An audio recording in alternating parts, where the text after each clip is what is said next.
Friends, welcome back my YouTube channel. If you want to watch the super hit movie Django Unchained in full HD, then first of all, give this video a like, and if you are visiting our channel for the first time, then subscribe to this channel. The name of the movie we are going to discuss in today's video is Django Unchained, so we will give you information about how and where you will get to watch Django Unchained film officially. Apart from this, we will give you a detailed look at the pre-production, post-production, budget, box office collection and filming of this movie. A detailed review of the movie will also be given in this video where we will explain the story of this movie in detail. We will also discuss the cast and casting performance of the movie. Apart from this, information about the music department and technical department will also be given. Because of this video is going to be very interesting and entertaining. So you must watch this video till the end. And if you haven't liked this video yet, then like this video now and subscribe to this channel. So let's start the video. The Django Unchained is a 2012 American revisionist Western film written and directed by Quentin Tarantino. Produced by Tarantino's A Band Apart and Columbia Pictures, it stars Jamie Foxx, Christoph Waltz, Leonardo DiCaprio, Kerry Washington, and Samuel L. Jackson. Walton Goggins, Dennis Christopher, James Remar, Michael Parks, and Don Johnson also star in supporting roles. The film, set in the antebellum South and Old West, is a highly stylized, revisionist tribute to spaghetti westerns. Its title refers particularly to the 1966 Italian film Django by Sergio Corbucci. That film's star Franco Nero has a cameo appearance in Tarantino's. The story follows a slave who trains under a German bounty hunter with the ultimate goal of reuniting with his wife. Development of Django Unchained began in 2007 when Tarantino was writing a book on Corbucci. By April 2011, Tarantino sent his final draft of the script to the Weinstein Company, TWC. Casting began in the summer of 2011, with Michael K. Williams and Will Smith being considered for the role of the title character before Foxx was cast.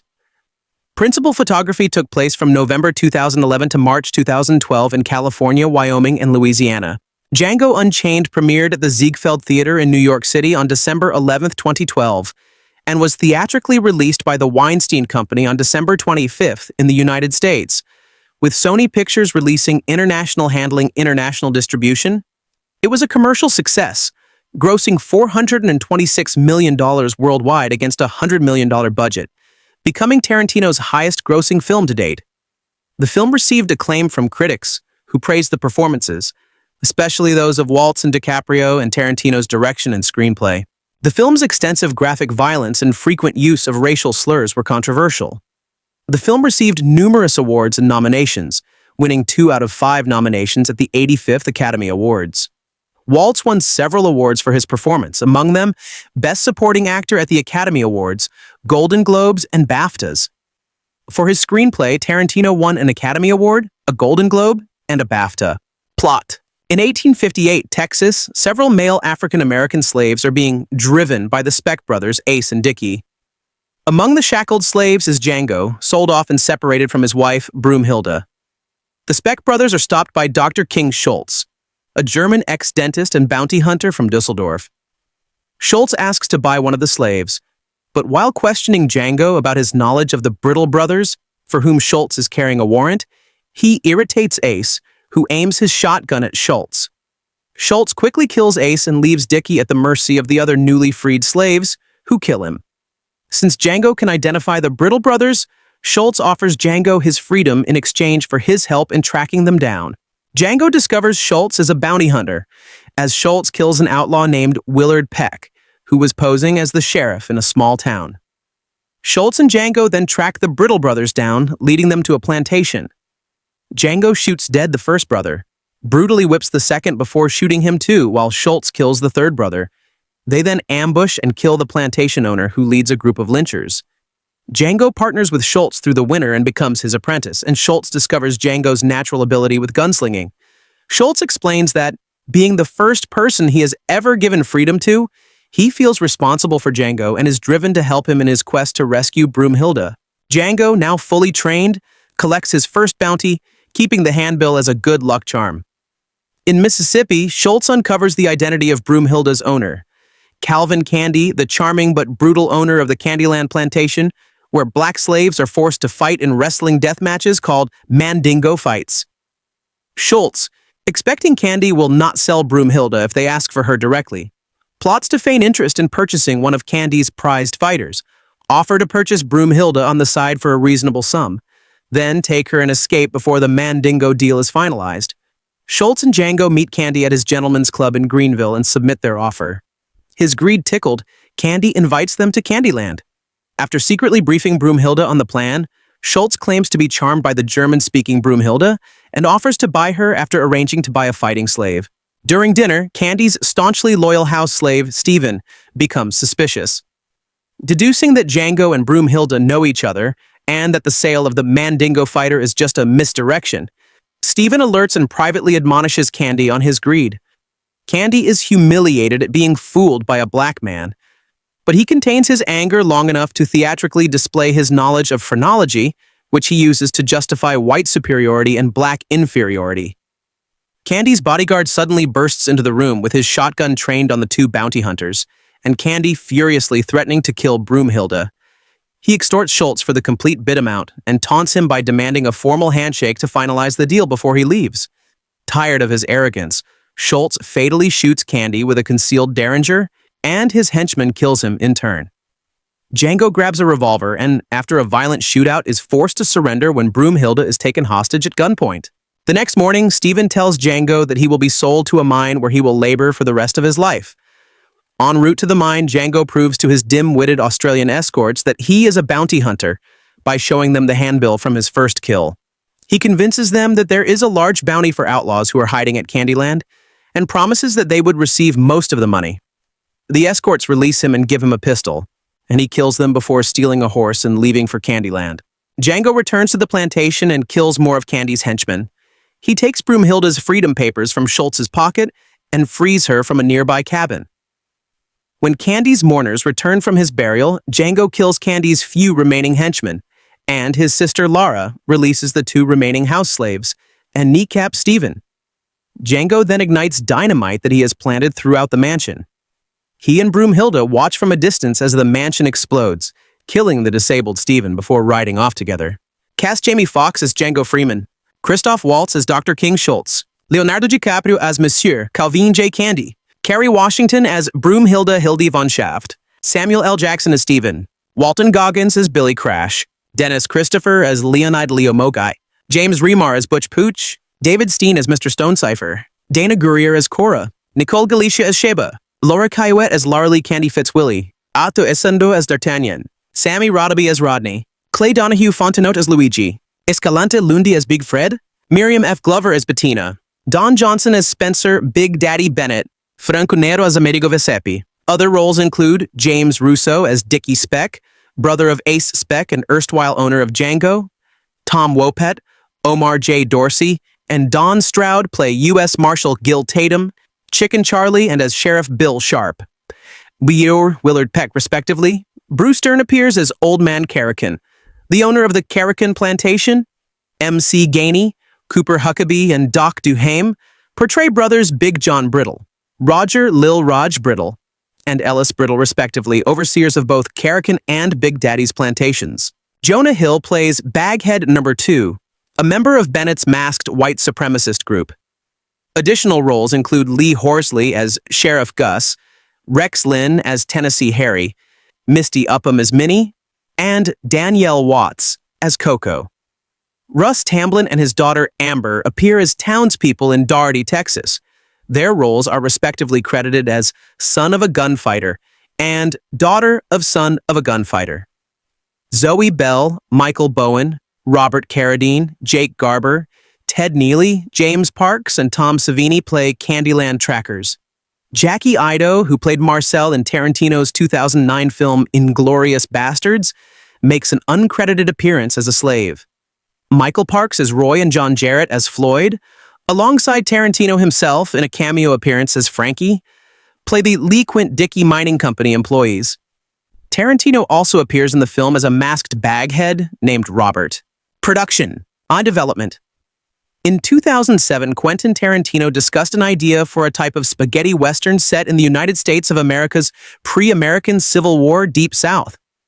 He called this type of film a Southern, stating that he wanted To do movies that deal with America's horrible past with slavery and stuff, but do them like spaghetti westerns. Not like big issue movies. I want to do them like they're genre films, but they deal with everything that America has never dealt with because it's ashamed of it, and other countries don't really deal with because they don't feel they have the right to. Tarantino later explained the genesis of the idea. I was writing a book about Sergio Corbucci when I came up with a way to tell the story. I was writing about how his movies have this evil Wild West, a horrible Wild West. It was surreal. It dealt a lot with fascism. So I'm writing this whole piece on this, and I'm thinking, I don't really know if Sergio was thinking this while he was doing this, but I know I'm thinking about it now, and I can do it. Tarantino finished the script on April 26, 2011, and handed in the final draft to the Weinstein Company in October 2012. Frequent Tarantino collaborator RZA said that he and Tarantino had intended to cross over Django Unchained, with RZA's Tarantino-presented martial arts film The Man with the Iron Fists. The crossover would have seen a younger version of the blacksmith character from RZA's film appear as a slave in an auction. However, scheduling conflicts prevented RZA's participation. One inspiration for the film is Corbucci's 1966 spaghetti western Django, whose star, Franco Nero, has a cameo appearance in Django Unchained. Another inspiration is the 1975 film Mandingo. About a slave trained to fight other slaves, Tarantino included scenes in the snow as a homage to the 1968 film The Great Silence. Silenzio takes place in the snow. I like the action in the snow so much, Django Unchained has a big snow section in the middle, Tarantino said in an interview. Tarantino credits the character and attitude of the German dentist turned bounty hunter King Schultz to the German Karl May Wild West films of the 1960s, namely their hero Old Shatterhand. The title Django Unchained alludes to the titles of the 1966 Corbucci film Django, Hercules Unchained, the American title for the 1959 Italian epic fantasy film Ercole e la Regina di Lidia, about the mythical hero's escape from enslavement to a wicked master, and to Angel Unchained, the 1970 American biker film about a biker exacting revenge on a large group of rednecks. Casting. Among those considered for the title role of Django, Michael K. Williams, Will Smith, and Idris Elba were mentioned as possibilities, but in the end, Jamie Foxx was cast in the role. Smith later said he turned down the role because it wasn't the lead and was not for me, but stated he thought the movie was brilliant. Tyrese Gibson sent in an audition tape as the character Franco Nero, the original Django from the 1966 Italian film, was rumored for the role of Calvin Candy, but instead was given a cameo appearance as a minor character. Nero suggested that he play a mysterious horseman who haunts Django in visions and is revealed in an ending flashback to be Django's father. Tarantino opted not to use the idea. Kevin Costner was in negotiations to join as Ace Woody, a Mandingo trainer and Candy's right-hand man, but Costner dropped out due to scheduling conflicts. Kurt Russell was cast instead, but also later left the role. When Kurt Russell dropped out, the role of Ace Woody was not recast. Instead, the character was merged with Walton Goggins' character, Billy Crash. Jonah Hill was offered the role of Scotty Harmony, a gambler who loses Broomhilda to Candy in a poker game, but turned it down due to scheduling conflicts with The Watch. Sacha Baron Cohen was also offered the role, but declined in order to appear in Les Miserables. Neither Scotty nor the poker game appear in the final cut of the film. Hill later appeared in the film in a different role. Joseph Gordon-Levitt said that he would have loved to have been in the film, but would be unable to appear because of a prior commitment to direct his first film, Don John. Costume design. In a January 2013 interview with Vanity Fair, costume designer Sharon Davis said much of the film's wardrobe was inspired by spaghetti westerns and other works of art. For Django's wardrobe, Davis and Tarantino watched the television series Bonanza and referred to it frequently. The pair even hired the hat maker who designed the hat worn by the Bonanza character, Little Joe, played by Michael Landon. Davis described Django's look as a rock and roll take on the character. Django's sunglasses were inspired by Charles Bronson's character in The White Buffalo, 1977. Davis used Thomas Gainsborough oil painting The Blue Boy, c. 1770, as a reference for Django's valet outfit. In the final scene, Broomhilda wears a dress similar to that of Ida Galli's character in Blood for a Silver Dollar, 1965. Davis said the idea of Calvin Candy's costume came partly from Rhett Butler, and that Don Johnson's signature Miami Vice look inspired Big Daddy's cream-colored linen suit in the film. King Schultz's faux chinchilla coat was inspired by Telly Savalas and Kojak.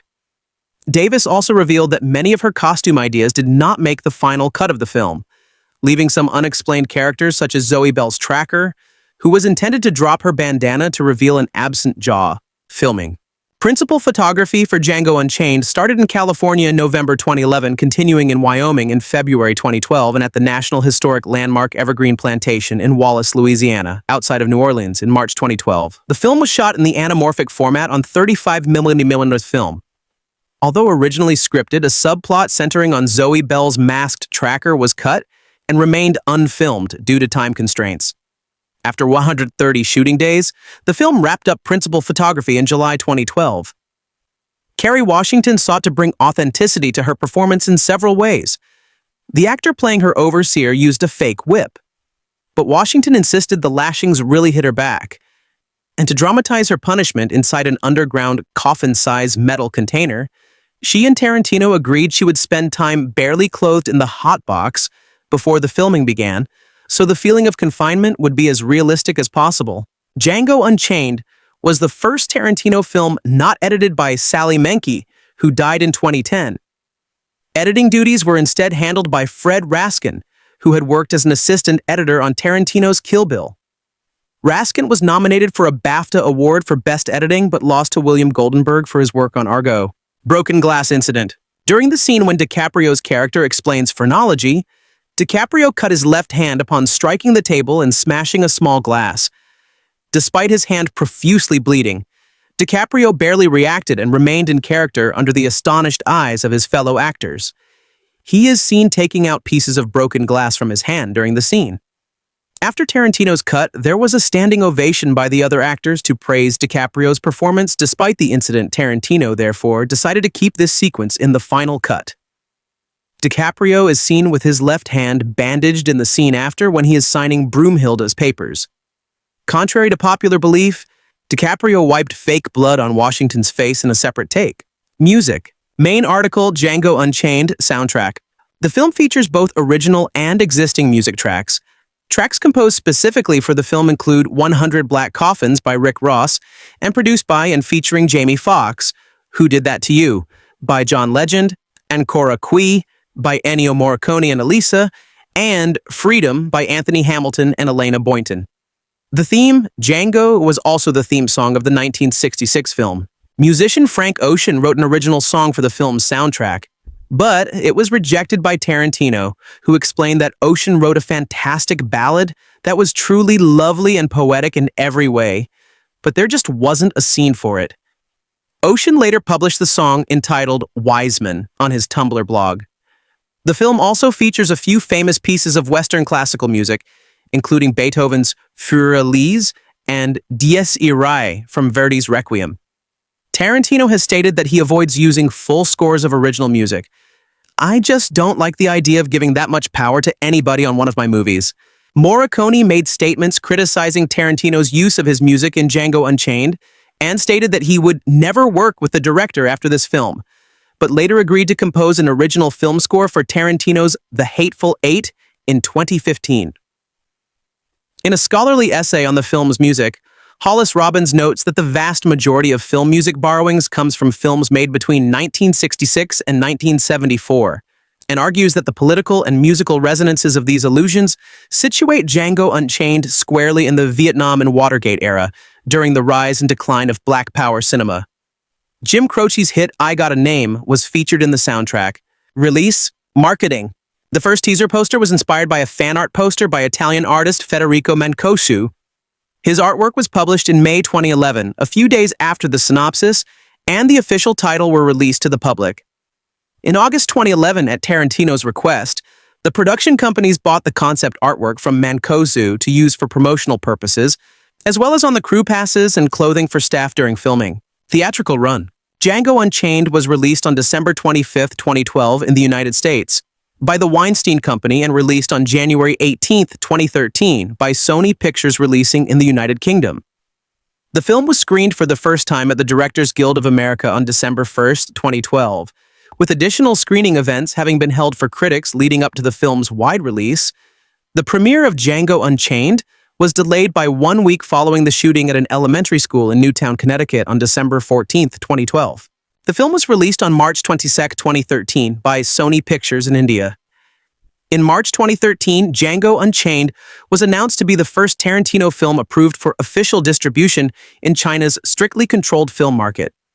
Lily Kuo, writing for Quartz, wrote that the film depicts one of America's darker periods when slavery was legal, which Chinese officials like to use to push back against criticism from the United States.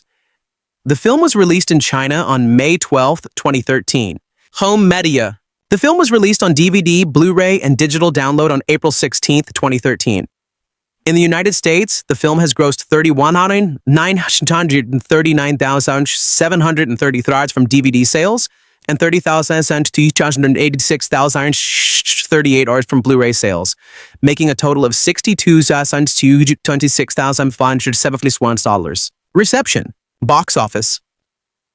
Django Unchained grossed $162.8 million in the United States and Canada and $263.2 million in other territories, for a worldwide total of $426 million against a production budget of $100 million. As of 2013, Django Unchained is Tarantino's highest-grossing film, surpassing his previous film, Inglourious Basterds, 2009, which grossed $321.4 million worldwide. In North America, the film made $15 million on Christmas Day, finishing second behind fellow opener Les Miserables. It was the third biggest opening day figure for a film on Christmas, following Sherlock Holmes, $24.6 million, and Les Miserables, $18.1 million. It went on to make $30.1 million in its opening weekend, a six-day total of $63.4 million, finishing second behind Holdover the Hobbit, An Unexpected Journey. Critical response. On review aggregator Rotten Tomatoes, the film holds an approval rating of 87% based on 296 reviews and an average rating of 8/10.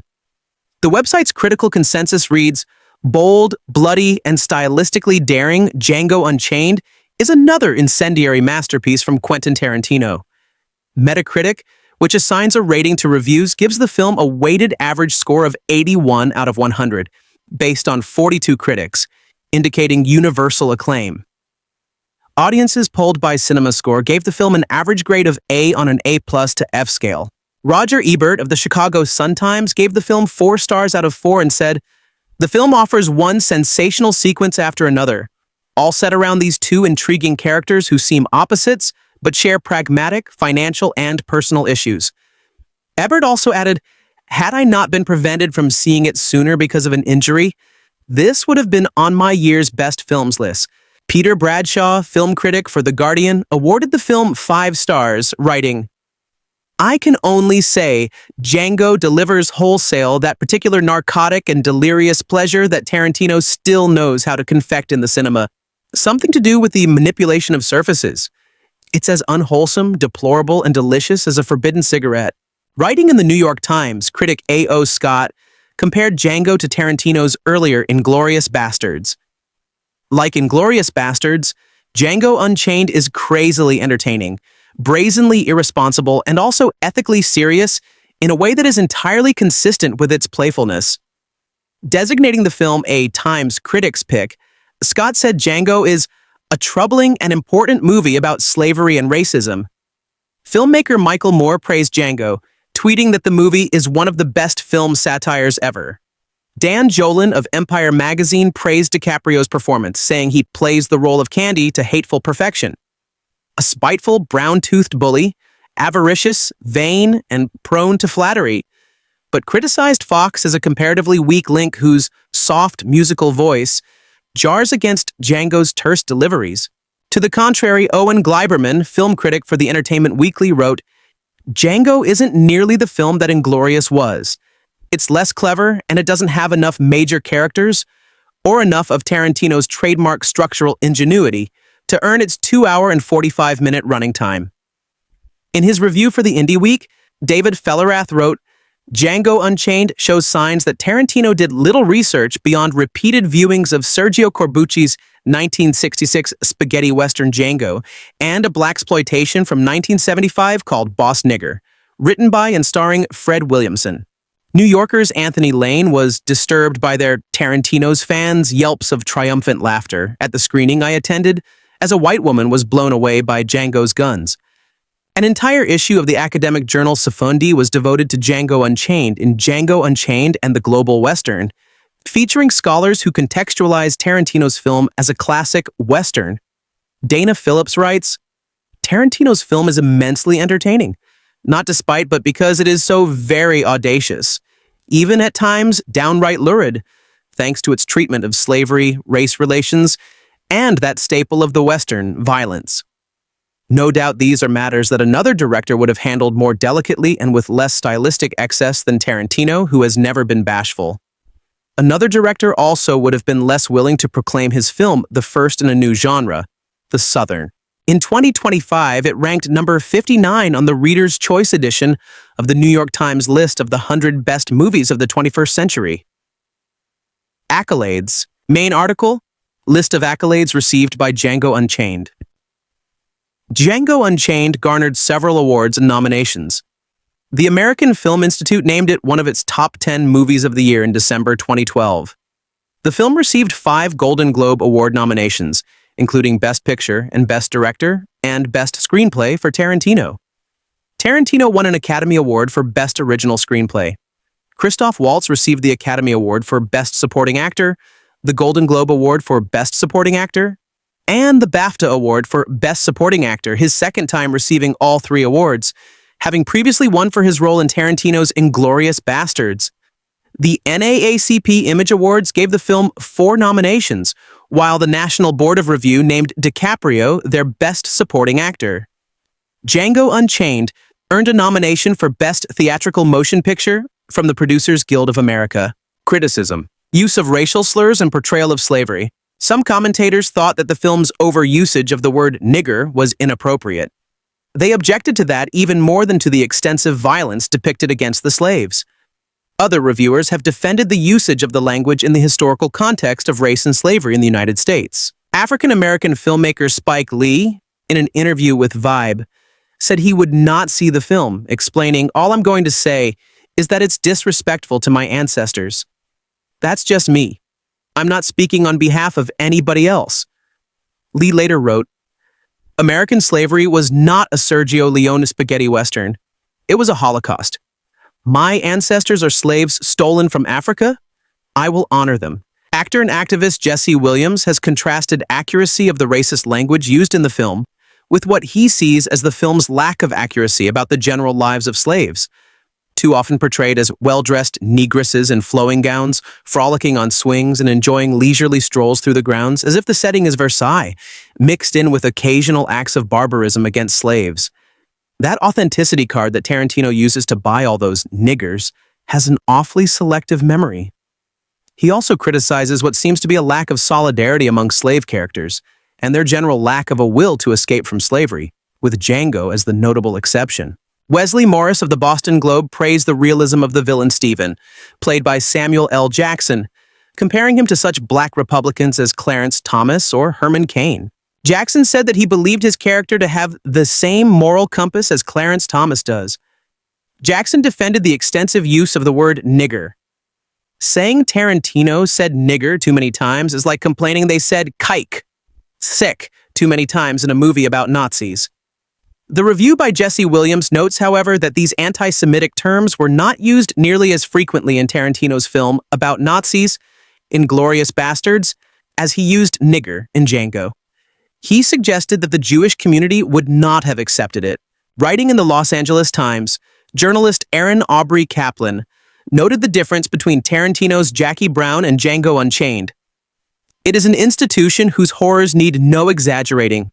Yet Django does exactly that, either to enlighten or entertain.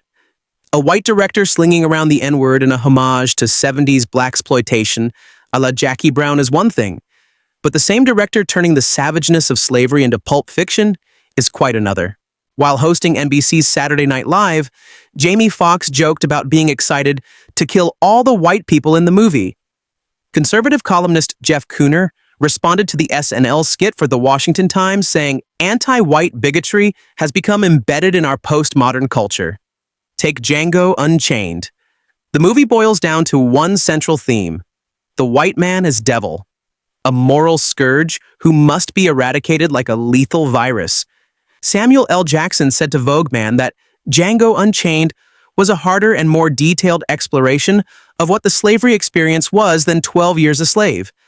But director Steve McQueen is an artist, and since he's respected for making supposedly art films, it's held in higher esteem than Django because that was basically a blaxploitation movie. Violence. The film became infamous for its brutality, with some reviews criticizing it for being much too violent. The originally planned premiere of Django was postponed following the Sandy Hook school shooting on December 14, 2012. Thomas Frank criticized the film's use of violence as follows. Not surprisingly, Quentin Tarantino has lately become the focus for this sort of criticism about the relationship between the movies and acts of violence. The fact that Django Unchained arrived in theaters right around the time of the Sandy Hook massacre didn't help. Yet he has refused to give an inch in discussing the link between movie violence and real life. Obviously, I don't think one has to do with the other. Movies are about make-believe. It's about imagination. Part of the thing is trying to create a realistic experience, but we are faking it. Is it possible that anyone in our cynical world credits a self-serving sophistry like this? Of course, an industry under fire will claim that its hands are clean, just as the NRA has done. And, of course, a favorite son, be it Tarantino or LaPierre, can be counted on to make the claim louder than anyone else. But do they really believe that imaginative expression is without consequence? The Independent said the movie was part of the new sadism in cinema and added, "There is something disconcerting about sitting in a crowded cinema as an audience guffaws at the latest garroting or falls about in hysterics as someone is beheaded or has a limb lopped off." Adam Serwer from Mother Jones said, Django, like many Tarantino films, also has been criticized as cartoonishly violent, but it is only so when Django is killing slave owners and overseers. The violence against slaves is always appropriately terrifying. This, if nothing else, puts Django in the running for Tarantino's best film, the first one in which he discovers violence as horror rather than just spectacle. When Schultz turns his head away from a slave being torn apart by dogs, Django explains to Calvin Candy, the plantation owner played by Leo DiCaprio, that Schultz just isn't used to Americans. Mandingo fights. Although Tarantino has said about Mandingo fighting, "I was always aware those things existed. There is no definitive historical evidence that slave owners ever staged gladiator-like fights to the death between male slaves, like the fight depicted in the movie." Historian Edna Green Medford notes that there are only undocumented rumors that such fights took place. David Blight, the director of Yale's Center for the Study of Slavery, said it was not a matter of moral or ethical reservations that prevented slave owners from pitting slaves against each other in combat, but rather economic self-interest. Slave owners would not have wanted to put their substantial financial investments at risk in gladiatorial battles. The non-historical term mandingo for a fine fighting or breeding slave comes not from Tarantino, but the 1975 film Mandingo, which was itself based on a 1957 novel with the same title. Historical inaccuracies. Writing in The New Yorker, William Jelani Cobb observed that Tarantino's occasional historical elasticity sometimes worked to the film's advantage. "There are moments," Cobb wrote, "where this convex history works brilliantly, like when Tarantino depicts the Ku Klux Klan, a decade prior to its actual formation, in order to thoroughly ridicule its members' veiled racism. Tarantino holds that the masked marauders depicted in the film were not the KKK, but a group known as the Regulators. They were depicted as spiritual forebears of the later post-Civil War KKK, and not as the actual." On the matter of historical accuracy, Christopher Caldwell wrote in the Financial Times, "Of course, we must not mistake a feature film for a public television documentary, pointing out that the film should be treated as entertainment, not as a historical account of the period it is set in. Django uses slavery the way a pornographic film might use a nurse's convention, as a pretext for what is really meant to entertain us. What is really meant to entertain us in Django is violence." Richard Brody, however, wrote in The New Yorker that Tarantino's vision of slavery's monstrosity is historically accurate. Tarantino rightly depicts slavery as no mere administrative ownership, but a grievous and a monstrous infliction of cruelty. Comic book adaptations. A comic book adaptation of Django Unchained was released by DC Comics in 2013 and 2015. A sequel crossover comic entitled Django Zorro was released by Dynamite Entertainment. Co-written by Tarantino and Matt Wagner, the latter being the first comic book sequel to a Quentin Tarantino film. Future. Proposed miniseries. Tarantino has said in an interview that he has 90 minutes of unused material and considered re-editing Django Unchained into a 4-hour, 4-night cable miniseries. Tarantino said that breaking the story into 4 parts would be more satisfying to audiences than a 4-hour movie. It wouldn't be an endurance test. It would be a mini-series. And people love those. Cancelled crossover sequel. Tarantino's first attempt at a Django Unchained sequel was with the unpublished paperback novel titled Django in White Hell. However, after Tarantino decided that the tone of the developing story did not fit with the character's morals, he began rewriting it as an original screenplay, which later became the director's follow-up film, The Hateful Eight. In June 2019, Tarantino had picked Jared Carmichael to co-write a film adaptation based on the Django Zorro crossover comic book series. Tarantino and Jamie Foxx have both expressed interest in having Antonio Banderas reprise his role as Zorro from The Mask of Zorro 1998 and The Legend of Zorro 2005 in the film, in addition to Foxx himself reprising his role as Django. In a 2022 interview with GQ, Carmichael revealed that the film had been cancelled. When I first saw Quentin Tarantino's Django Unchained, I wrote that it was as deplorable and delicious as a forbidden cigarette. This second time around, I'm still dizzy from something meaner than nicotine. This brilliant and brutal revenge western, with its brom-com double act from Jamie Foxx and Christoph Waltz, is set among the slave plantations of pre-Civil War America.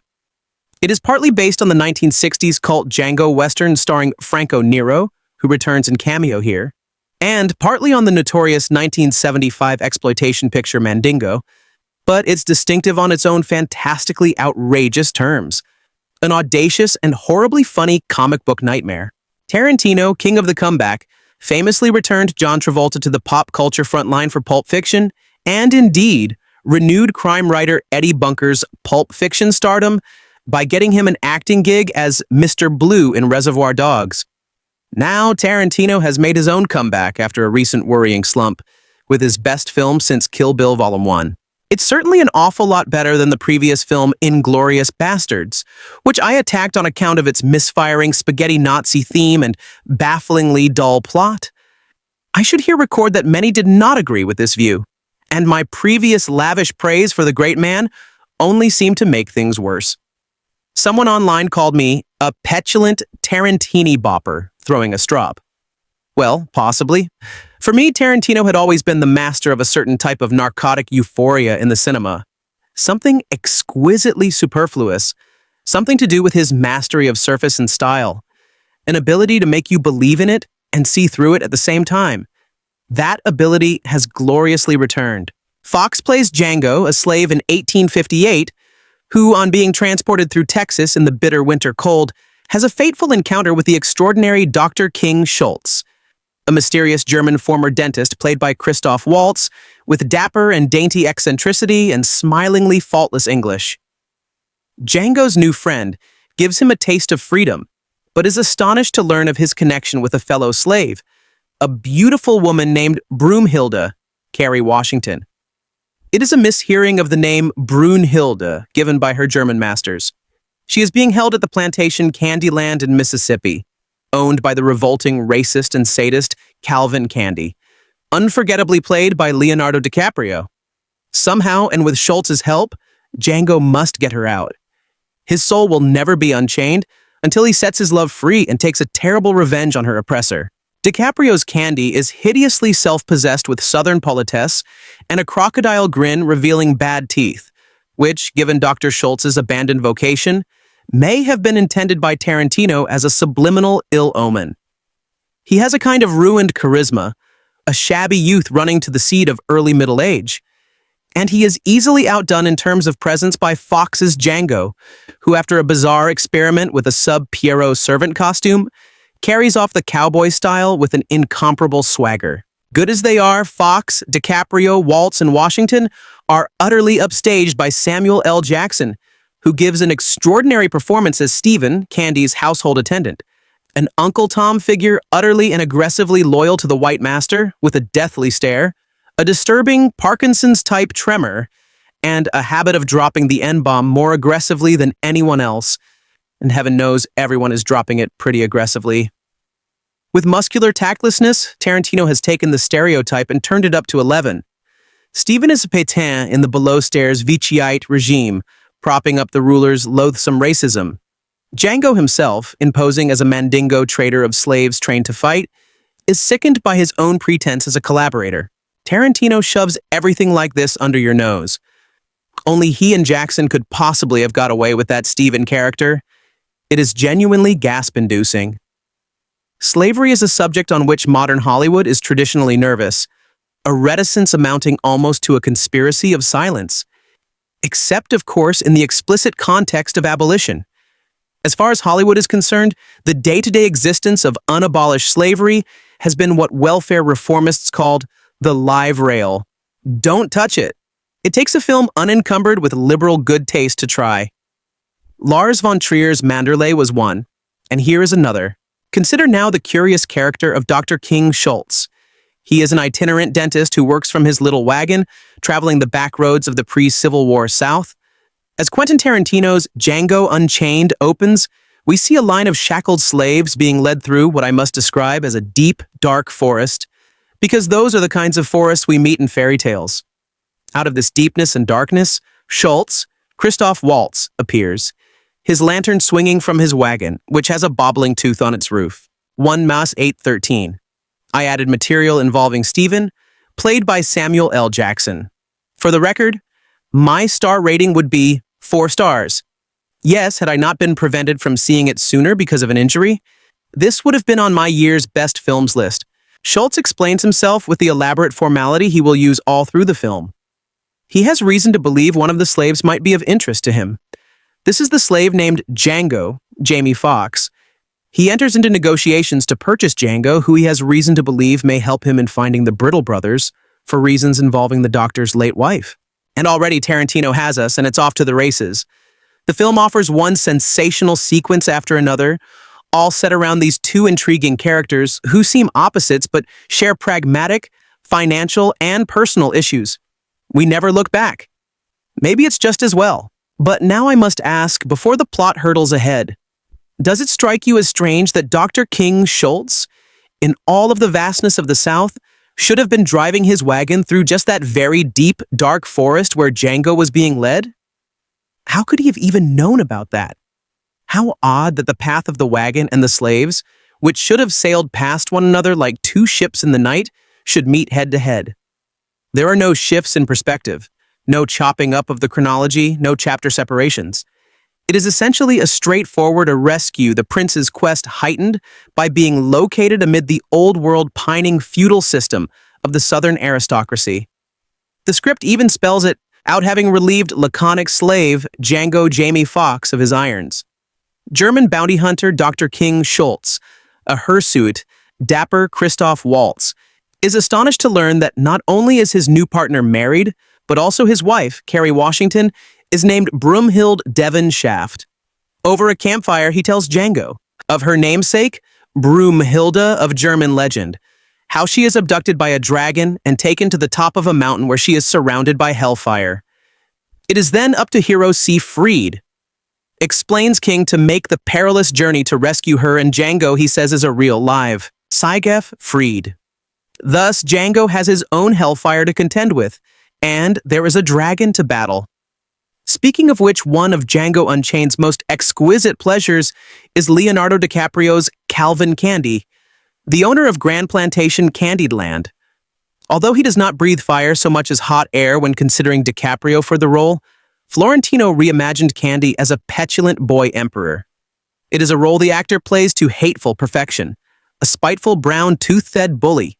A vain and prone to flattery whose sometimes unctuous civility is merely frothy dark poisonous waters. There is always the sharp threat of violence when he is on screen. Something Tarantino hones during a dinner table sequence which comes close to matching the German bar scene in Inglourious Bastards. DiCaprio forms a superbly nefarious double act with Samuel L. Jackson as Stephen the head house slave, white-haired and rickety, eyeballingly apoplectic at the sight of Django on horseback, disgusted at the idea of being allowed to stay in the big house.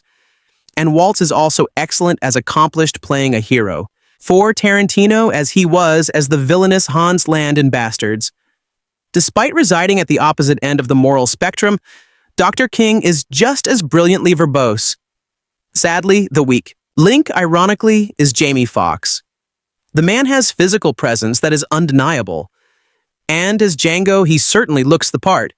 Yet he never feels entirely right as the gritty gunslinging hero or rather sounds right. Foxx is gifted with a lie-eyed soft musical voice, but it jars against Django's tears deliveries.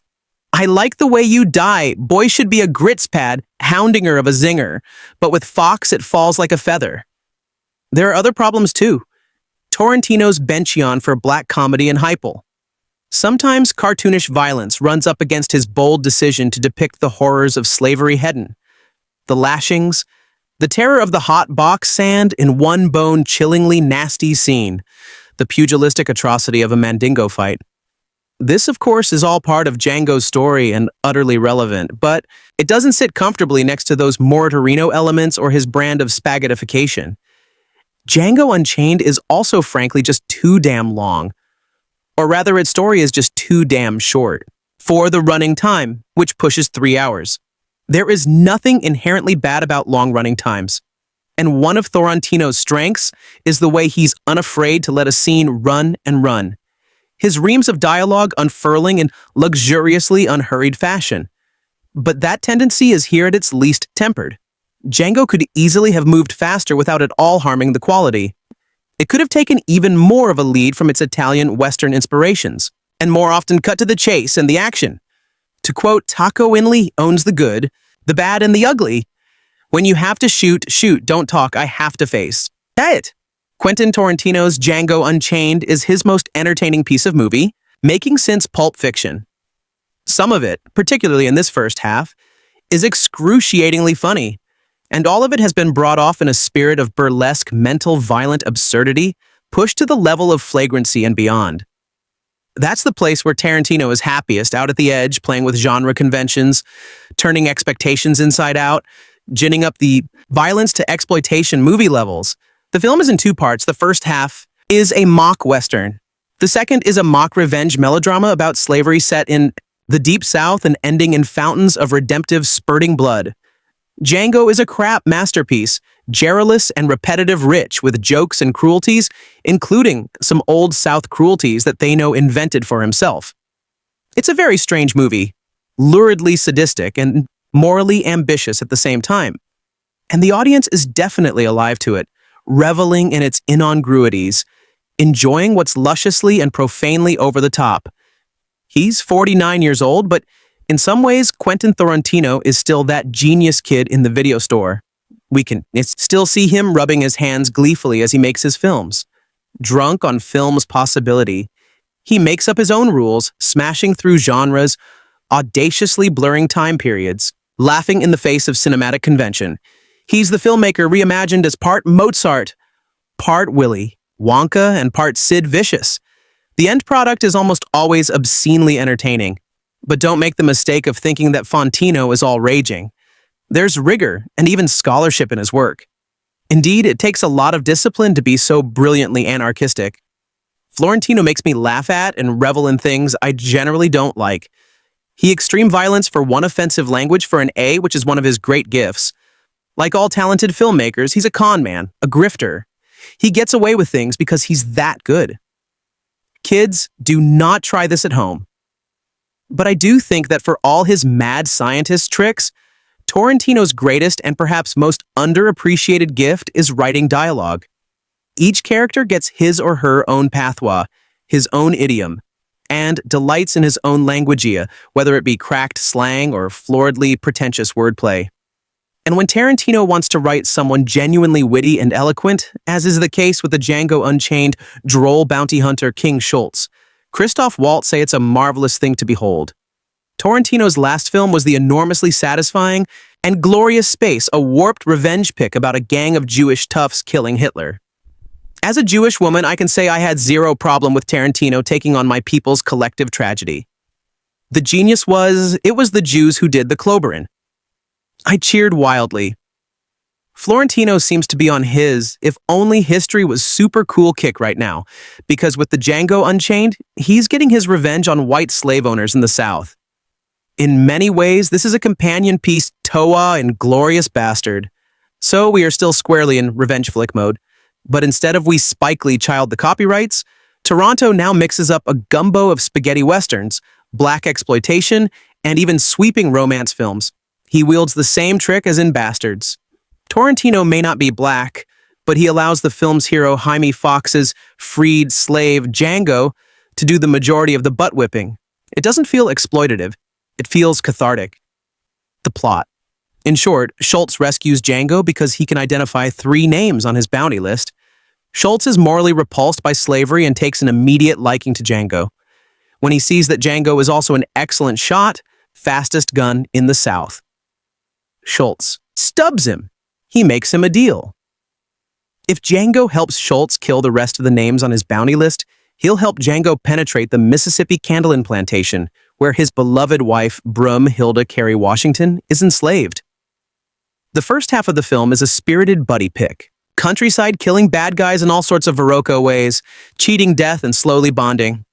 Both Waltz and Foxx are brilliant to Foxx, gives Django a steely dignity, a righteous reservoir of anger, and the tiniest bit of irony behind his watchful eyes. And Waltz should put up a shrine to Tarantino in his home if he doesn't have one already. For the second film in a row, Tarantino has generously given him a scene-stealing role, and the actor clearly relishes the task of wearing Schultz's intellectual superiority with the same gusto and flourish that he wears his enormous fur coat. In the film's second half, this unlikely duo arrives at Cantaland, meets both the Lothian plantation owner Kelvin Candy, Leonardo DiCaprio, and his house, slave Stephen Samuel L. Jackson, and plots to rescue Brum Hilda. DiCaprio finds in his role as the hedonistic pining Candy, a man who thinks he's refined, but is in fact a boorish monster.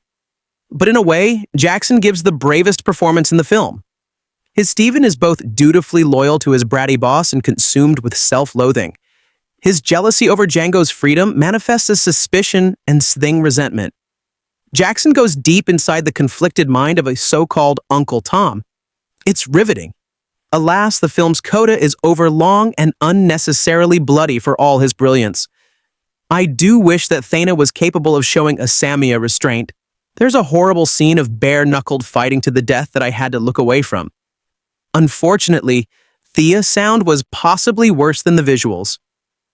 Later, a Slavia named Art Dagnant by the pretentious Candy, even though he has never read a word of Dumas, and doesn't speak a lick of French, is ordered to be mauled to death by dogs. As I watched, I thought we don't need to see them walling. Just a disgusted look on Schultz's face, the sting fury in Django's eyes would be more than enough. In fact, they might be more effective, but that's not Tarantino's style. He'll show us the dog mauling every single time. Consider now the curious character of Dr. King Schultz. He is an itinerant dentist who works from his little wagon, traveling the back roads of the pre-Civil War South as Quentin Tarantino's Django Unchained opens.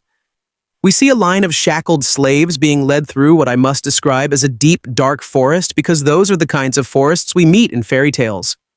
Out of the stepness and darkness, Schultz, Christoph Waltz, appears, his lantern swinging from his wagon, which has a bobbling tooth on its roof.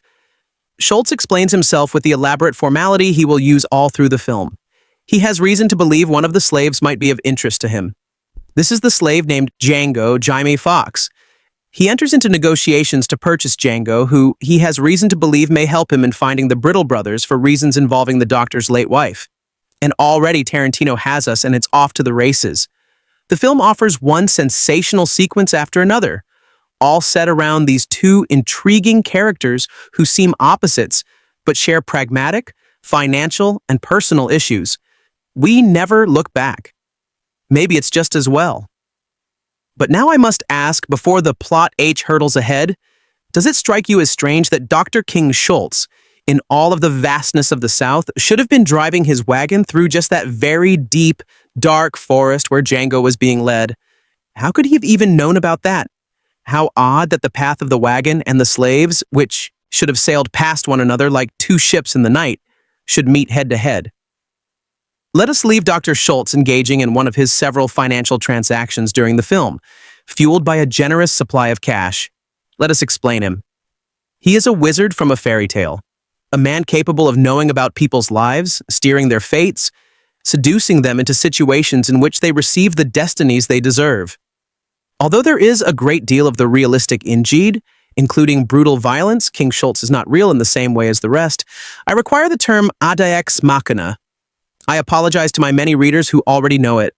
Ada's, for those few who may not, is a person or devised in a story that appears from out of the blue and has a solution to offer.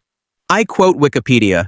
The Latin phrase de ex mission comes to English usage from Horace's Ars Poetica, where he instructs poets that they must never resort to a god from the machine to solve their plots. He refers to the conventions of Greek tragedy where a crane McCain was used to lower actors playing gods onto the stage. Imagine Tarantino, his feet braced on clouds, lowering Dr. Schultz into Django Unchained and using him as a wonderfully useful device to guide the plot wherever it must go. In the film, we'll find that Dr. Schultz, who we never see pulling any teeth, is a bounty hunter, searching for men who are wanted and dead or alive. Here's a plot that requires a lot of information and doesn't have any time to lose in introducing it or searching for it. Schultz not only knows who and where Django is, but he knows where a certain wanted man can be found. Living under aliases, he shoots a sheriff and calmly explains why. He produces the wanted posters from his bottomless wallet. His knowledge allows Tarantino to set up perfectly entertaining scenes in which it appears Schultz digs himself into holes and then escapes from them. He also becomes the friend and partner of Django, gives him his freedom, and after a winter spent in using Django as his partner in bounty hunting, joins with him in trying to win back possession of Brohilda, Carrie Washington, Django's wife. Why does he do this? Because he likes Django and hates slavery. This is a convenience making storytelling much easier. This is a brilliant entertainment in which Tarantino takes on the subject of slavery as he did the Holocaust in his previous film, Inglorious Spacers, that one too employed Christoph Waltz in a leading role using his German accented formalities to talk his way through situations. Tarantino loves dialogue and lets it run at unusual length for the quasi-exploitation genre. Consider Cutie's audacity in allowing bastards to open with so much verbiage. Tarantino is a man who tells us his early job was in a video store where, if this can be believed, he viewed virtually every video. He left that job in 1989. 5 years later, I was talking to him at Cannes, where the video store clerk from Knackville had entered Pulp Fiction, the eventual Palme d'Or winner. One thing he didn't learn from those exploitation classics was the art of sparse dialogue. You can almost imagine his relish in retelling the stories of his favorite films in more detail than they use because Django is so filled with violence and transgressive behavior. He told me something that day that's worth remembering when discussing Django. When I'm writing a movie, I hear the laughter. People talk about the violence. What about the comedy? A Pulp Fiction has such an obviously comic spirit. Even with all the weird things that are happening to me, the most torturous thing in the world, and this counts for Reservoir Dogs just as much, as it is to a Pulp, is to watch it with an audience who doesn't know they're supposed to laugh because that's a death, because I'm hearing the laughs in my mind. And there's this dead silence of crickets sounding in the audience. You know, I sort of know. There were, however, some dead crickets in my mind during the scene in Django Unchained where we visit the southern plantation run by a Gentile monster named Calvin Candy Leonardo. DiCaprio, who for his after-dinner entertainment is having two slaves fight each other to the death. It's a brutal fight covered with the blood that flows unusually copiously in the film. The losing slave screams without stopping, and I reflected that throughout the film there is much more screaming in a violent scene than you usually hear. Finally, the fight is over, and there's a shot of the defeated slave's head as a hammer is dropped on the floor next to it by Mr. Candy. The hammer, off-screen but barely, is used by the fight's winner to finish off his opponent. At this point in the film, I found myself mentally composing a letter to Quentin explaining why I stopped watching his film. The letter went unwritten. There are such scenes in most Tarantino films. Do you remember Michael Madsen cutting off the cops here in Reservoir Dogs? When QT begins a movie, I believe his destination is to aim over the top. The top itself will not do. We know that he is a student and champion of exploitation films. He digests their elements and reforms them at the highest level of their ambitions. The point of the exploitation genre is to grab people on the basis of the shocking material itself. Regardless of such elements as movie stars, budgets, artistry, profundity, or anything else. In the hearts of many moviegoers, there stubbornly lurks the desire to be broken by exploited. This is an irrefutable fact. On the post-holiday weekend I'm writing, Django ended second at the box office with $20 million. The Hobbit was third with $17.5 million, and Lame is Erba fourth with $16 million. The weekend's #1 top-grossing film was a retread. The Texas Chainsaw Massacre 3D with $23 million. This could be misleading. Django's current total is $16 million after only 2 weeks, but it's revealing.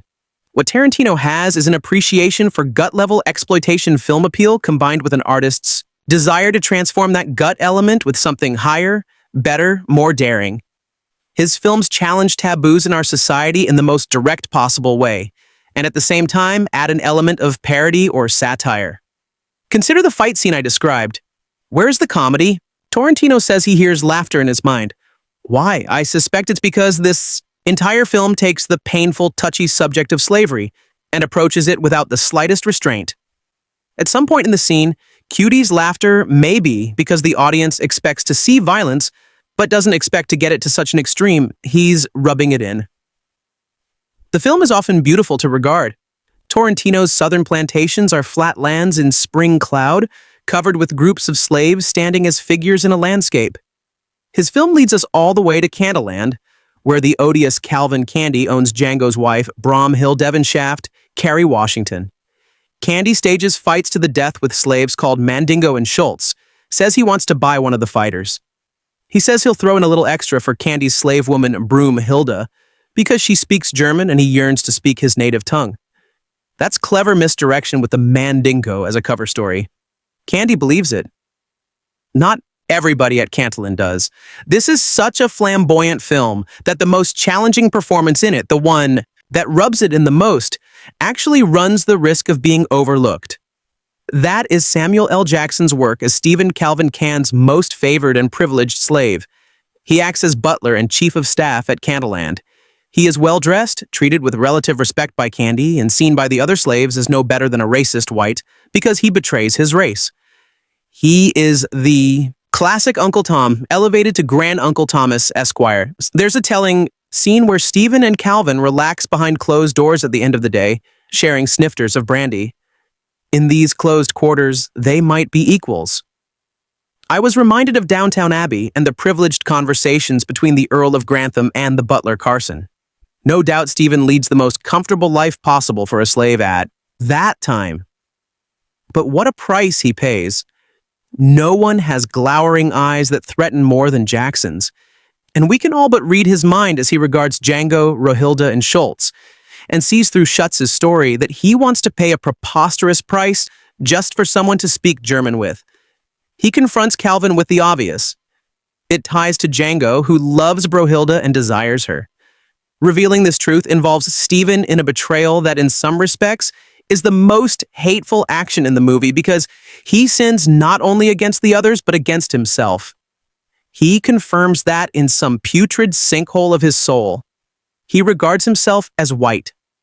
How Tarantino deals with the consequences of his betrayal sets the whole ending of the film into motion with its satisfactory Quantonian celebration of violence, explosions, all that stuff. Stephen is also, if you will, Ada's, a crank down onto the stage so his realizations can cut through revelation of the secret the others share. He works for that purpose, but also in a film that condemns white racism, is also capable of seeing black racism.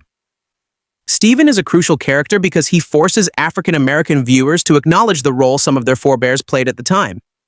Just as more recently in South Africa, a system in which one person rules 10 is made possible by the cooperation of some of the 10. It is a hard, unavoidable fact. Jackson's performance requires not only his gifts as an actor, but his courage as a man who understands the utility of an obvious role and is willing to play it. The name Van Shaft also reflects QT's wicked fondness for bringing distracting and outlandish names into the midst of dead serious and violent material as sort of a signal to the audience that Tarantino knows he's treading on the edge of parody. Tarantino's predecessor, a Russ Meir, also loves to saddle his characters with unexpected names, and beneath the valley of the Ultra Vixens we find a fall group, Mr. Peterbilt Doctor. Also lavender samples, Norris Floach and Bo Badger. The name of Fala Ruz told me came from the name of the southern town where one of his old army buddies lived. Django has been criticized for its overuse of the Nord. A long-standing charge against Tarantino in this case, although the total comes to over 100. I understood that there's a word in common, daily used through the antebellum South, in context. There was a reason for it. The film has also been attacked for its incredible level of violence, and that's what I was responding to in composing my imaginary letter to Tarantino. Yes, it deserves its rating, and in an earlier day might have drawn the axe, but it's not what a film does, but how it does it.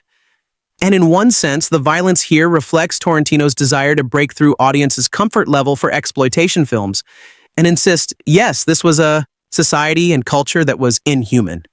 Tarantino attacks at all levels. One of his most inspired scenes involves the Klan members bitching and moaning that they can't see through the eye holes on the hoods over their heads in everything but subject. That could be from a Looney Tunes movie. QT is grandiose and pragmatic. He plays freely with implausibility. He gets his customers inside the tent and then gives them a carn show they're hardly prepared for. He is a consummate filmmaker. Looking at his IMDb entry, I find that Tarantino has a film in pre-production that will be some kind of redder of Russer's Faster Pussycat, Kill Kill. That's the film a John Watersa has described as not only the greatest film ever made, but the greatest film that ever will be made for Tarantino. The lure of the title alone must have been irresistible. A tug in the back of his mind from those long-ago video store days, effortlessly combining classic spaghetti Western stylization with black exploitation sentiments, infusing period language with trademark wit and crafting another often iconic, always memorable slice of genre pulp fiction. Tarantino's latest age angle on China may well be his best work in years. Indeed, it's hard to argue with the notion that the acclaimed writer, director, has only matured over the last 20 years, having peaked early with the Sinal debut in A Reservoir Dog and A Standout. One of the greatest films of all time contender, his sophomore master P.E. A Pulp Fiction, he set the bar pretty high. Even for himself, however, there is evidence both in the slightly disjointed Last Effort, A Inglorious Space Thirds, and this sort of follow-up entry, potentially the middle chapter in Tarantino's period trilogy, that even his consistently stylish, star-studded, sharply scripted, and simply never less than utterly entertaining movies can also have some noteworthy depth to them. Set on the eve of the American Civil War and antebellum era Deep South, the story follows the character of Dr. King Schultz, a bounty hunter who is looking for a black slave, one particular black slave, a man who will help him identify his latest quarry. However, after finding just the man for the task, Django, and taking out the targets, Schultz decides to consider a longer partnership for the two of them, one which, if successful, will eventually lead Django to his own ultimate prize, his long-lost slave wife. Already nominated for and winner of numerous awards, A Django Unchained is arguably Tarantino's most mainstream and best efforts in See Kill Bill. It's yet another similarly revenge-themed epic, only informed, instead by black exploitation movies and spaghetti westerns of old as opposed to kung fu movies. Unsurprisingly, the movie has already drawn almost as much criticism as it has critical acclaim controversy ringing out amidst enthusiast shootings in the state. Tarantino once again forced to defend his violent art against reinforced arguments of violent films inspiring violence. It's a tired, old, boring debate with no winners and losers because there's simply not enough evidence at hand. But suffice to say, there's nothing whatsoever in this movie that breaks ground in terms of on-screen violence. Florentino's always been known to tread brazenly in this kind of territory. Why should now be any different from all his other movies? Besides, he's already proven himself that rare director who can effortlessly blend sharp scenes of extreme violence with disarmingly snappy and witty dialogue to great effect. So why should he be soloed out for criticism? Then, there's filmmaker Spike Lee, currently busy degrading himself on another unnecessary, uninspired Hollywood remake of the Korean Masterpiece, who reportedly stated that he would never see this movie as it was disrespectful to his ancestors. I don't think he's ever particularly liked Tarantino, not least because of the fact that Quentin appears to use the N-word more frequently than most polite circles would find acceptable able to. Judge a movie so harshly without ever having seen it. That seems to smack of the kind of ignorance that I would think Lee himself should be more than familiar with. Since Lee was busy reportedly avoiding the film because American slavery was not a Sergio Leone spaghetti western, he unfortunately never got to actually see a Tarantino beautifully juggled the ingredients of this dish and turned it into a fully rounded whole. It's far from just another homage, far from just a tribute to either Leone's spaghetti westerns or those 70s black exploitation flicks that also draw comparisons.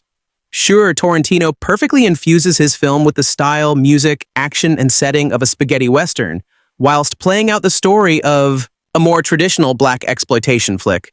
In fact, the 1975 Fred Williamson movie A Boss Negra seems a likely inspiration, but he also never loses sight of the inner core, which holds it all together. Beyond the panache and the bravado, the witty exchanges, and the bloody violence, is a tale pitched against a backdrop, which is seldom painted in movies, even those set within the very same period.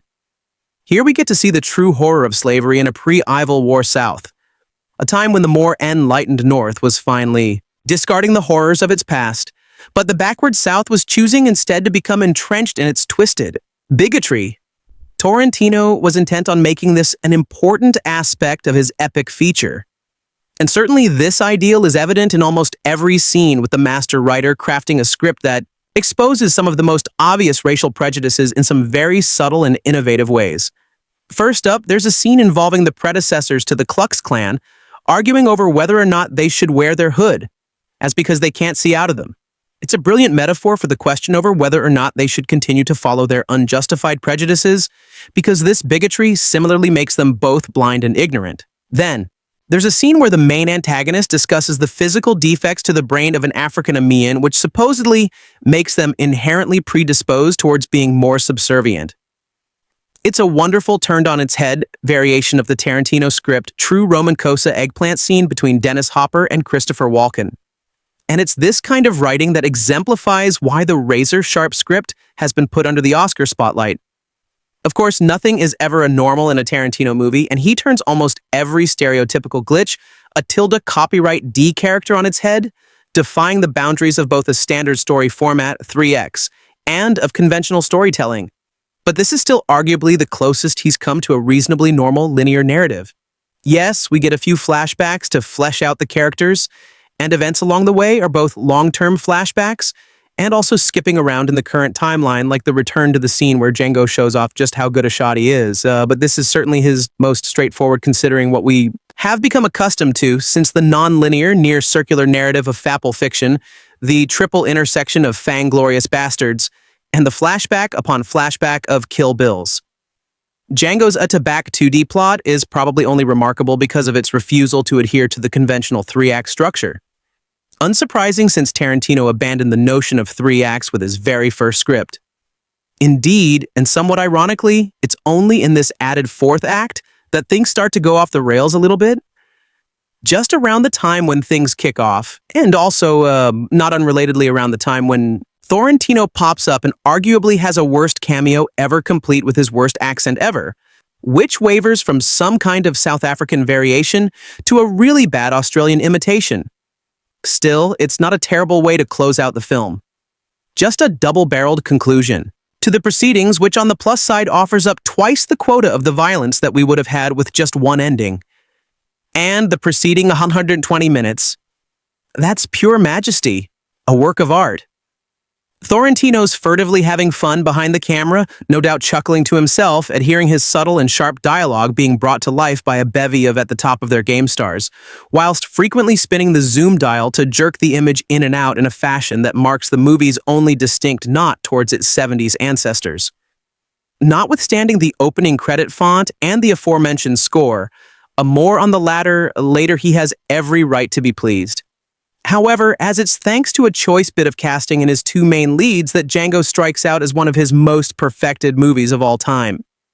Jamie Foxx is one of those really unpredictable actors, capable of flipping from an Oscar-winning performance in Rate to a lightweight supporting role in Stealth from, so starring in Michael Mann's underrated Miami Vice to a throwaway part in the disappointingly conservative Law-Abiding Citizen. Hell, he's even signed up to play the villain in the sequel to the surprisingly good at the amazing Spider-Man. Here, he's perfectly chosen to play the anti-hero protagonist, Django. Far better choice than original fronter-runner Will Smith, who likely may have been too clean-cut an actor for the gritty part. Although it would have admittedly been nice to see Smith take on a darker role, particularly since Tarantino wrote it specifically for him, effortlessly becoming the central focus of the story. It's easy to root for Fox's tortured slave, who savors every single moment after being given a new lease of life, and all the tools required to exact justice upon all the unjust around him. He's far more than just a caricature. Though a standard spaghetti western black exploitation protagonist who just fights from scene to scene with increasingly enraged passion, instead getting to forge his own path, beautifully rendered with a third act dedicated to a performance of Django's own choosing. He gets to play a part within a glorious little game that has concocted Tarantino's own variation on the Newman Redford classic at his thing. And more importantly, he gets to play this part of his Of course, it always helps to have a great antagonist, and picking Leonardo DiCaprio to play the devilishly charismatic plantation owner, who is basically the epitome of everything Django is railing against, is a bit of the choice casting. Sure, DiCaprio does to quite achieve the greatness that we have come to expect from him in his best at work. The Aviator, a Shutter Island, a Inception, he comes damn close. He's still got some great moments, and it's in the subtle reserve, tempered frustration, and restrained anger that DiCaprio's source, showing his character to be just that tiny bit out of control, unhinged around the edges, and desperate to maintain the mindset in spite of the superior players. He is facing for a first-time villainous role. He was supposed to play Waltz's Partina in Glorious Bastards before Tarantino committed to casting somebody fluent in German. DiCaprio goes above and beyond, and it's a worthy, daring performance. The bountiful supporting cast include a seemingly endless list of familiar names, including Samuel L. Jackson, in a beautifully against type and against expectations, supporting role that almost single-handedly redeems that disjointed fourth act, as well as the likes of Bruce Stern, James Remar, James Russo, Michael Parks, Robert Carradine, Tom Sweeney, and Don Johnson, and many of whom are now Tarantino regulars. It's perhaps only Tarantino himself and his terrible accents. Jonah Hill, who seems utterly out of place. Walton Goggins, the go-to redneck actor from A Justified, and The Shield, who just makes for a disappointing lead henchman. And unfortunately, the leading lady Kerry Washington, who don't quite hit the mark in their respective roles. The biggest disappointment probably comes from Washington, who certainly convinces as the vulnerable, beautiful damsel in distress, but subsequently shows none of the strength of character that you might expect from the woman who Django would risk everything to save. Christoph Waltz. I've left him to last because, well, he's the star of the show, plain and simple. Sure, it might be called a Django Unchained, but it could have easily been called a Django and King, except for the fact that it would not have been quite as catchy. Waltz steals every scene that he's in, as well as a few of the scenes that he isn't, and where you're left wondering whether they would have been even better had he been in them.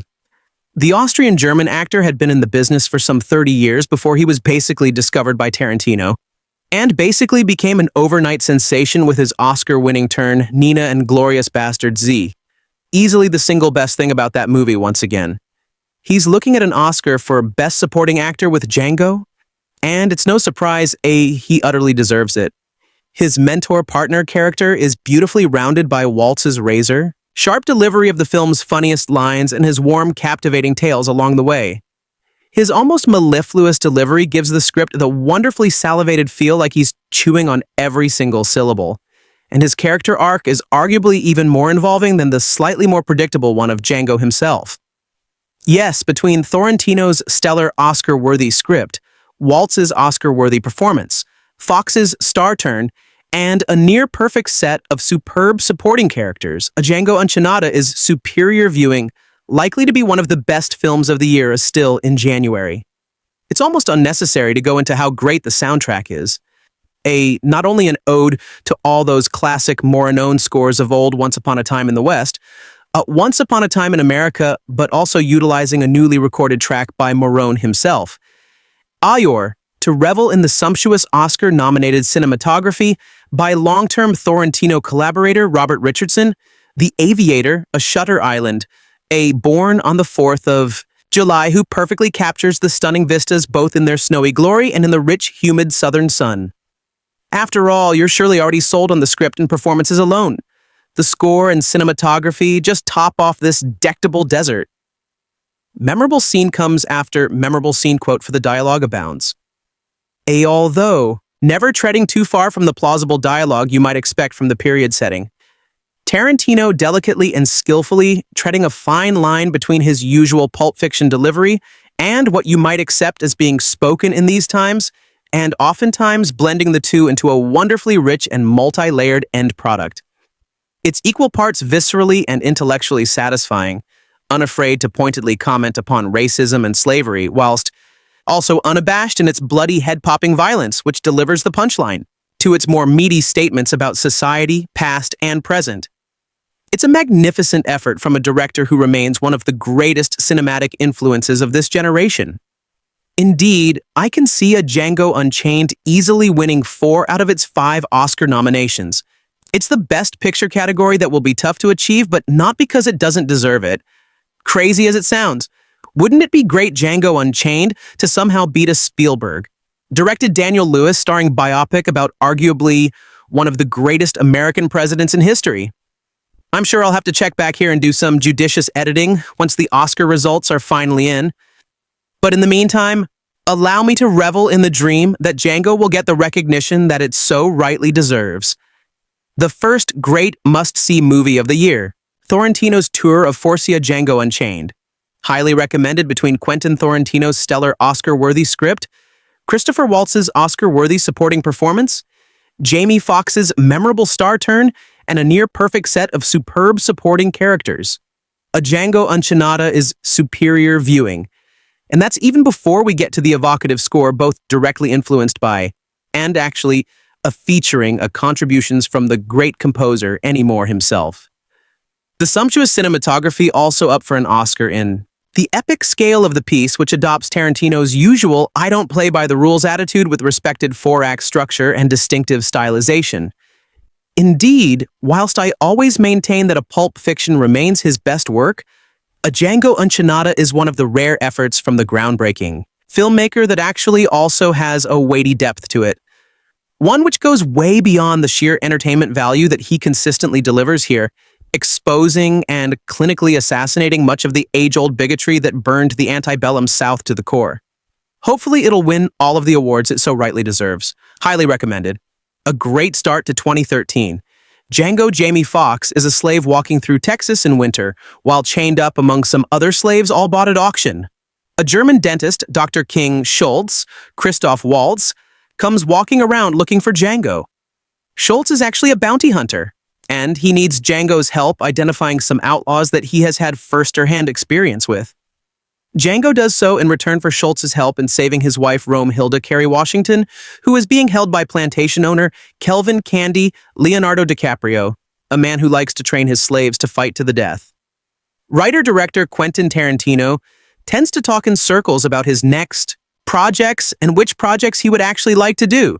So when he says a Django, and China is actually the second of a trilogy of period piece revenge fantasies along with that, Inglorious Space Thirds, I would take it with a grain of salt.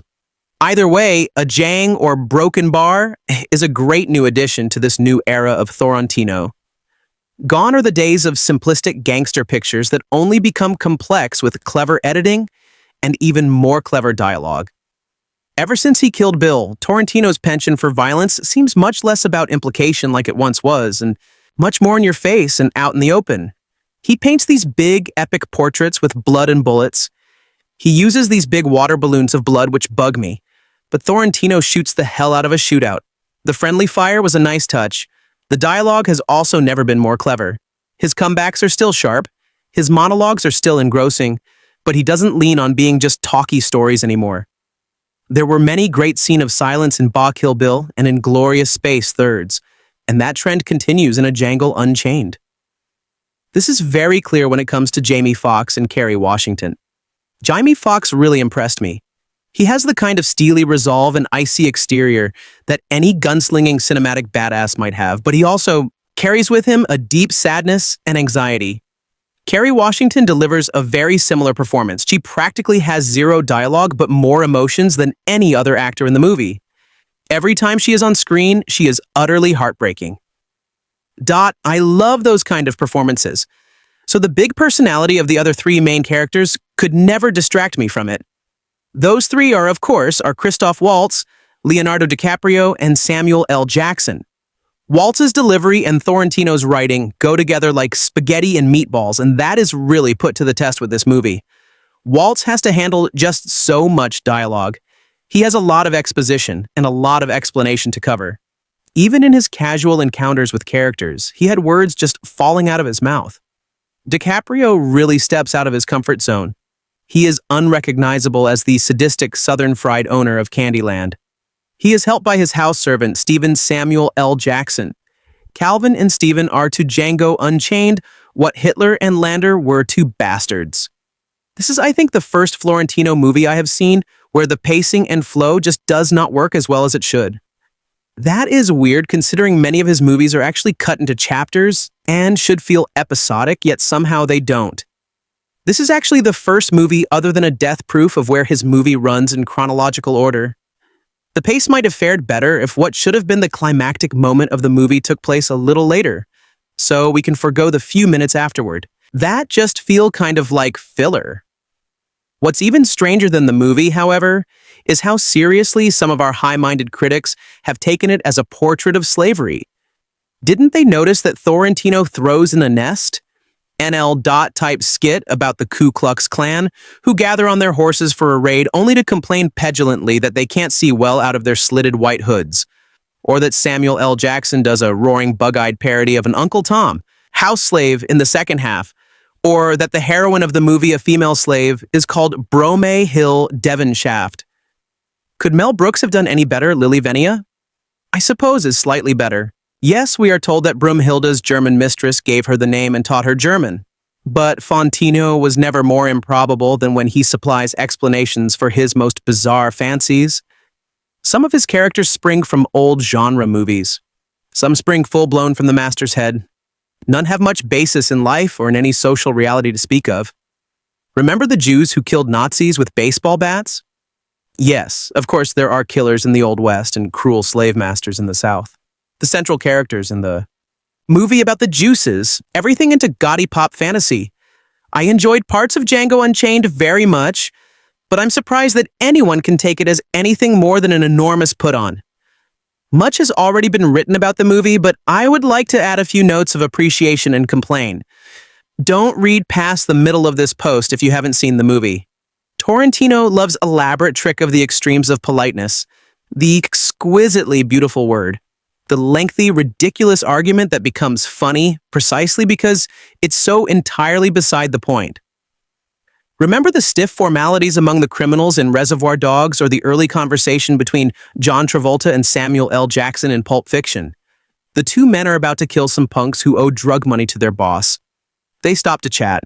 The topic at hand. A man massaged the feet of the boss's wife and as punishment was tossed out of the window. Is massaging a woman's feet an offense worthy of death like adultery? The thugs have quite the dispute about the matter. They could be bishops at the Council of Trent arguing the fine points of church liturgy. Then they go ahead and blow the punks away. That's the essential Jokia discourse, and mayhem, punctilio, and murder linked together. Django is set in 1858, and thereafter, a German bounty hunter, King Schultz, Christoph Waltz, poses as a dentist and spent around Texas speaking perfect English. King Schultz is a mannerly scoundrel when he encounters some white men transporting slaves through the dark woods. He says, "Among your company, I'm led to believe there is a specimen I hope to acquire." After shooting one of the white men who howls in pain, he says, "If you could keep your caterwauling down to a minimum, I would like to speak to young Django." Just as he did an Inglorious Space, in which Waltz was a polite SS killer, Tarantino writes fancy talk for the self-amused, highly illusionary Austrian actor. The added comedy here is that the foreigner is so much more articulate than the tobacco-stained, scraggly-ass, lunkhead Americans he meets everywhere. He's the old world instructing the new, indefined points of etiquette and speech while enjoying the savage opportunities of the Wild West. King Schultz teams up with Django, a slave he liberates, played by the growling Jaime Foxx, who doesn't always seem to be in on the joke. The two travel around the West killing wanted men for money. Schultz flim-flams everybody, and in some cases shoots the person he's teasing, popping him in the chest with a tiny pistol. Up until the middle of the movie, Tarantino comes close to moral realism. The cold-hearted Schultz is a complete cynic. He does what he does for money. We can accept that as some sort of truth. But then Schultz risks his life to help Django find his slave wife who has been sold to a plantation owner in Mississippi, and the movie becomes nonsensical. The vicious comic cynicism of the first half gives way to vicious, unbelievable sentiment in the second half. The murderous bounty hunter has a heart of gold. In Mississippi, Schultz finds his rhetorical equal in Calvin Candy, Leonardo DiCaprio, an elegant plantation grandee who wears his hair long and his beard finely clipped and who speaks in even lengthier sentences than Schultz. DiCaprio plays this burlesque version of power-mad dominance with overwhelming relish, stroking his locks and beard like a Victorian stage villain. He even delivers a detailed lecture on phrenology, a pseudoscience beloved by racists in the 19th century. With thundering passion, Candy-like Schultz is a verbally enabled sadist. The two duel at interminable length in scenes that go on so long, you wonder if Tarantino hasn't lost the feeling for pace that seemed so instinctive in Pulp Fiction. The timing of the plantation scenes is slack at Tarantino turns what should be sharp into an over-explicit we. So here's the downside of his boisterous skills as a writer. When a director is in love with his own words, his judgment goes south. Tarantino uses the word 110 times, apparently in a way that whites normally can't use it. The word is all over hip-hop and street talk, of course, but the taboo against it is the most powerful of all to Boston journalism and public discourse. Tarantino must be amused by how those who like his work and those who don't can operate with his freedom of the freedom. He claims an artist must have, but freedom to do what? He tosses the word around again and again. Whites say it, blacks say it. They use it functionally as a descriptive term and contemptuously in order to degrade. Samuel L. Jackson, as the unuous and tyrannical Stephen, uses the word with a special vigor as a way of keeping down all the other blacks and ensuring his own predominance. When Fontino was criticized for this N-wording by Spike Lee, he responded that that's the way people spoke in 1858. Well, sure it is. But how much of that talk does Tarantino need to make his point? There's something gleeful and opportunistic about his slinging around a word that now offends all but the congenital racists. How much of this N-wording is faithful reporting of the way people talked in 1858, or necessary dramatic emphasis? And how much of it is there to titillate and razz the audience? I'm with Spike Lee on this. By the end of the movie, the N-word loses its didactic value as a sign of racism. It seems like a word that Tarantino is very comfortable with, that it was all over Pulp Fiction. 2, in his own way, Tarantino has rise to common usage in the movies. Schooled in the lively swamps of a California video store, Tarantino has always delighted people with his encyclopedic knowledge of B-movies, his delving into disreputable genres, and trolling through the bottom drawers of schlock. Just a few obvious things from Django. The red titles and Florida opening songs seem like something out of a cliche till the copyright, the American Western, from the late 50s or early 60s. The long vistas alternating with super tight close-ups and snap zoom shots render homage to the visual tropes of the spaghetti westerns. The black Slavia Janko, who revolts and kills nasty white people, is a throwback to the ex-football player turned actor Fred Williamson, who appeared in such films as The Legend of Charlie and its 2 sequels in the black exploitation heyday of the 70s. But what is there to say about any of this referencing except that nodding to old movies is no particular virtue in itself? What matters is what you do with the movie past. In Pulp Fiction, Tarantino transformed trash into something scintillating. In the two Kill Bill movies, he seems stuck in a lunatic overlaboration of figures from martial arts films, repeating himself endlessly. In this movie, he's as much imprisoned by a junk stereotype as liberated by it. Django turns into a strutting modern dispenser of violence via a Fred Williamson who delivers frolics and quips before dispensing each victim. Tarantino's nature condemns him to always go over the top. Pace above. All the comic hyping of each speech, each emotion, each act becomes weary. Some for me, at least. Look at the somberly impressive violence in something like Zero Dark 30 and you'll realize how cheap the mayhem in Django is. The basic mechanism of exploitation is this. Some bad person commits repeated atrocities against the innocent. This sets the grounds for retaliation, because the good persons and their allies have reasons to take revenge. A violence is justified. They have been provoked and abused, haven't they? The greater the initial assault, the more deserve the punishment. That way, the audience can feel happy and morally assured in the display of violence. Yeah, after all, the victims had it coming. Let the blood flow in all righteousness. In Django Unchained, the following is done to black people. Slave women are horseswept and one is branded on her face and thrown into a closed hot box in the southern heat. A male slave is torn apart by dogs. There are repeated flashbacks to this.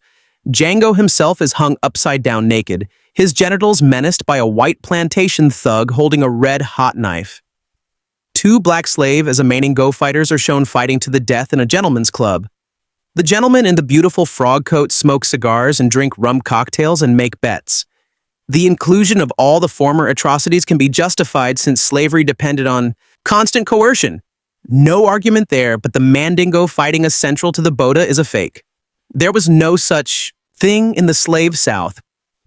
As Aisha Harissa reports a Slate, slaves from different plantations were thrown by their masters into bare-knuckle fights which were certainly brutal, but the men did not fight to the death. As for Mandingo, it's probably derived, as Harris reminds us, from a popular junk novel of the same name by Kyle Lancet, which was published in 1961 and then made into a movie in 1975, also called Mandingo, which featured much interracial raping up. It is one Tarantino's favorite movies.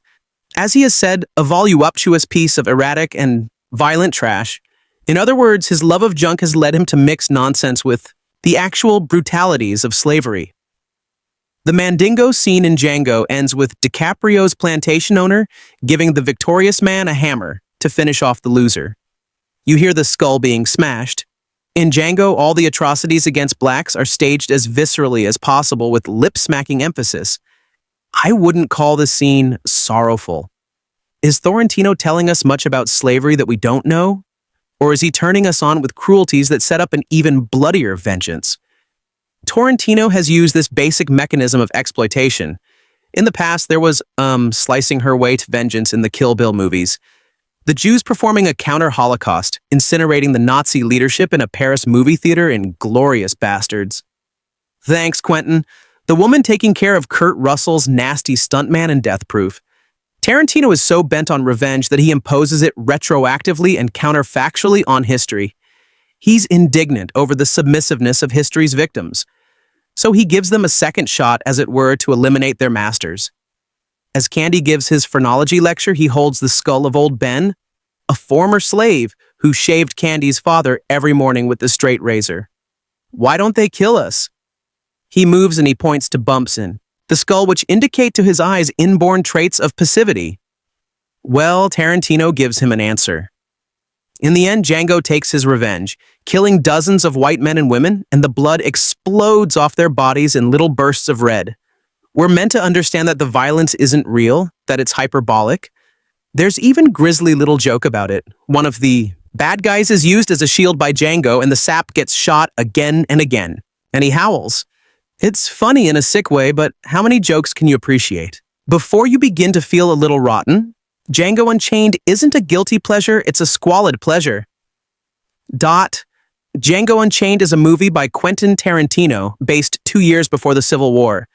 The movie revolves around Django, who is a freed slave, who with the help of a German bounty hunter, Dr. King Schultz, sets out to free his wife from a brutal plantation owner, Calvin Candy. It is a cinematic masterpiece and has classic Tarantino tropes, such as beautiful set pieces, campy dialogue, and lots of gore and violence. Django Unchained is a spaghetti western black exploitation revenge flick and not an accurate retelling of the past. However, Americans in a pre-Emancipation Proclamation, United States of America, as it is an accurate depiction of Southern barbarity. Certain mannerisms depicted in this movie are now illegal, such as owning another or politically incorrect. For example, white people constantly referring to the slaves and other black people as near, a derogatory term used to refer to African Americans contemptuously. However, there are other blatantly racist mannerisms in this movie that have become systemically ingrained, such as certain white people feeling like they are objectively superior to people of an African origin, or believing that they do not deserve equal treatment. We can see some of these mannerisms in the way other characters treat the protagonist, Django Freeman. One of the scenes that stuck out to me is at the beginning of the movie when Django is riding horseback. And you can hear the townspeople say, "Is that a near on a horse?" Even though horses are an outdated mode of transportation, we can see this in today's culture too. For example, today, if the white person was driving an expensive sports car, the authorities do not look into the matter. But if it is a person of color, the authorities often question them as they think they do not own it, and the vehicle might be stolen or acquired through illicit activities. Even the usual citizen would be like old a broken bar, a minority in a sports car. The same thing can be seen in the American political system. For example, when President Barack Obama was elected, the media and the public made a big deal about the fact that the president was black. In recent events, the election of Kamala Harris sparked the same intrigue in the public side where people were talking about how much of a big deal it is that we have a black woman as a vice president. I just find it interesting how these are ingrained in society and are still such a big deal, almost 200 years after the abolishment of slavery, and is a commentary on how slow society progresses once the initial impressions about a certain group of people have become systemically ingrained. Another dialogue that sparked intrigue with me was when Dr. Schultz asks Django if black people also believed in marriage when he states, "Do most slaves believe in marriage?" This shows how alienated these two cultures were from each other, and how much misinformation was being spread around about the black community. It also highlights perfectly how the white people thought that the black people were so different from them, but ended up being so similar to the surprise of white people. Another part in the movie that highlights the misinformation white people had about African Americans is when Leonardo DiCaprio's character, Calvin Candy, who is a slave owner, is talking about the anatomy of a former slave skull. When talking about it, he states, "You see, the science of phylogeny is crucial to understanding the separation about two species. In the skull of the African here, the area associated with submissiveness is larger than any human or earth. If you examine this piece of skull here, you'll notice 3 distinct dimples here, here, and here. Now, if I was holding a skull of a broken bar of an Isaac Newton or Galileo, these 3 dimples would be in the area of the skull most associated with creativity. But this is the skull of Old Ben. And in the skull of Old Ban, unburdened by genius, these 3 dimples exist in the area of the skull most associated with servility." Tarantino 2012. This dialogue perfectly encapsulates that the white public was fed misinformation for them to feel morally just when enslaving countless African people. Florentino put blatantly exaggerated dialogue so that we can tell that it is false. However, a lot of people in that time did believe this to be true, and hence felt no remorse for the way they treated black people. White people thought that they were doing the African people favor as they were made for enslavement, or because they were godless and were introduced to religion by the white people. Certain people even believed that by bringing African people to America, they were saving their lives from being cannibalized by their tribes. This movie also gives us insight into how brutal methods were used to punish black people. And some information about it. How do you like our today's video? Please let us know by commenting. And if you like this video, please like it, share it, and forget to subscribe to our channel. Thanks for watching.